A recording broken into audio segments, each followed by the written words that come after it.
c'est Steph de chez Clafoutis, je suis super contente de vous retrouver pour cette nouvelle astuce.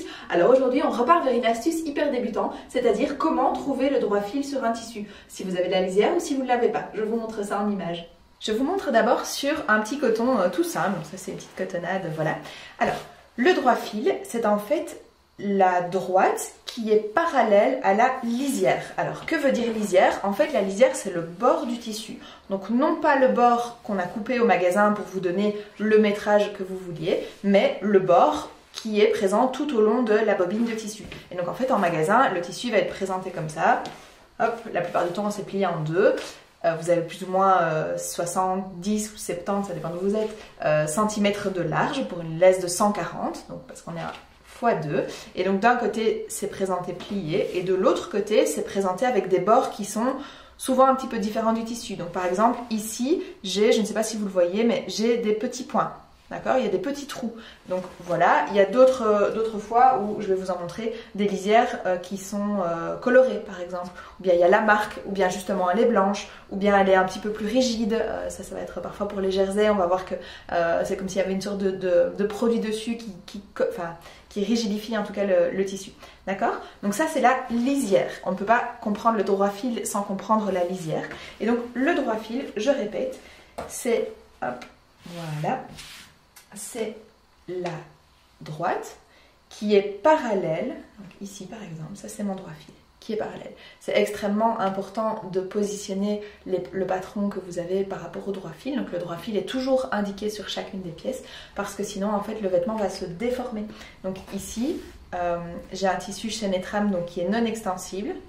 Tac tac, d'accord. Si on tire évidemment il y a toujours un tout petit peu, mais c'est non extensible. Par contre dans le biais, donc à 45 degrés, si je tire, ah ben c'est extensible, d'accord, parce que le tissu est prévu comme ça. Mais donc ça veut dire que si jamais vous coupez votre pièce comme ça alors qu'elle est prévue pour être comme ça, et bien au fur et à mesure elle va se détendre parce que c'est pas du tout prévu pour.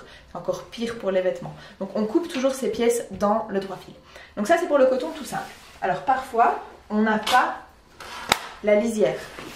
Donc ici j'ai une petite chute. Alors si je triche, j'ai la lisière d'un côté, mais on va dire qu'on ne l'a pas. Et donc, bah voilà, j'ai cette petite chute. Je ne sais pas dans quel sens, en fait, se trouve le droit fil.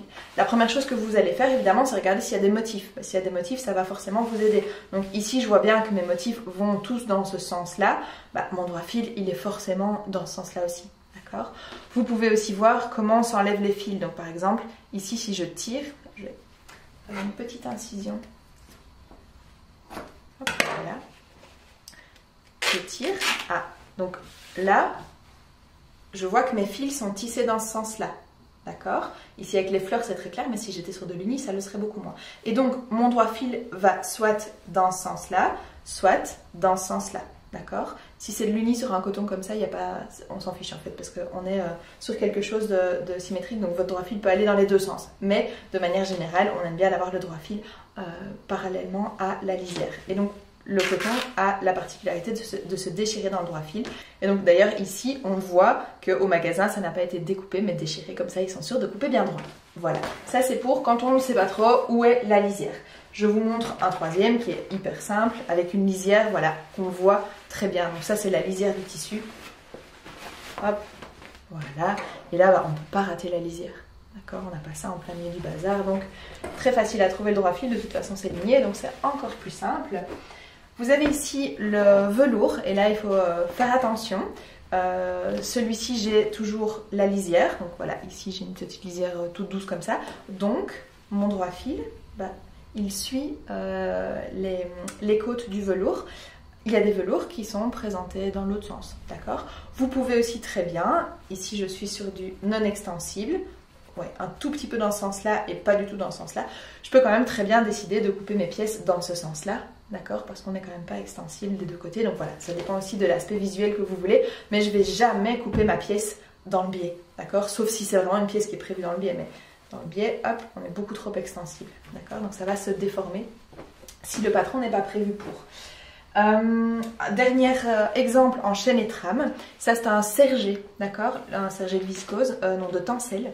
un sergé, ça a la particularité d'avoir des stries comme ça qui sont dans le biais, d'accord? Donc qui sont à 45 degrés. Et donc il ne faudrait pas se dire que du coup avec ces stries, en fait c'est le droit fil. Non, non, pas du tout. C'est juste parce que le tissage est fait comme ça.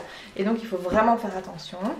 Hop, prendre la lisière, d'accord, qui est aussi ici hyper claire, et bien se rendre compte que le droit fil est parallèle à la lisière et qu'il ne suit donc pas du tout les stries du tissu, d'accord? Ça c'est vraiment hyper important, surtout si vous n'avez plus la lisière de votre tissu.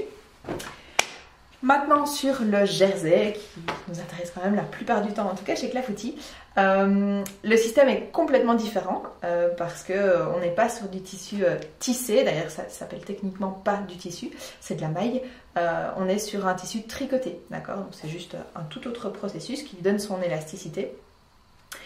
Hop, hop.